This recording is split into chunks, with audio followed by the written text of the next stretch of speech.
আপনারা জানেন আমাদের পার্টির যে ৩১ দফা আছে, এই ৩১ দফার রূপকার হচ্ছেন আমাদের প্রিয় নেতা জনাব তারেক রহমান।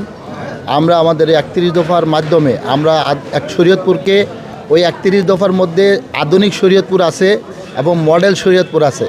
এই সুসংবাদরা আমি শরীয়তপুরের প্রত্যেক মানুষকে জানিয়ে দিচ্ছি যে বিএনপির যে ৩১ দফা আছে, ওই ৩১ দফার মধ্যে আধুনিক শরীয়তপুর এবং মডার্ন শরীয়তপুর সেই ৩১ দফার মধ্যে অন্তর্ভুক্ত আছে। আল্লাহর কাছে শুকরিয়া।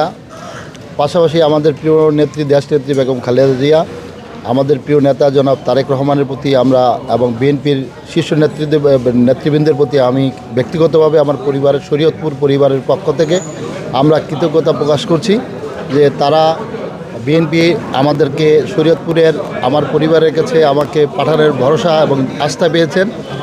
আর আমার অনুভূতি বলতে আসলে আপনারা জানেন 2018 সালে আমি এই অনুভূতিটা প্রকাশ করার জন্য সেদিন চেয়েছিলাম, কিন্তু সেদিন আমাকে দেওয়া হয় না। আমার উপরে নির্মমভাবে আঘাত করে রক্তাক্ত করে আমাকে হত্যা করার উদ্দেশ্যে আমাকে দীর্ঘ 8 বছর কারাবরণ করতে হয়।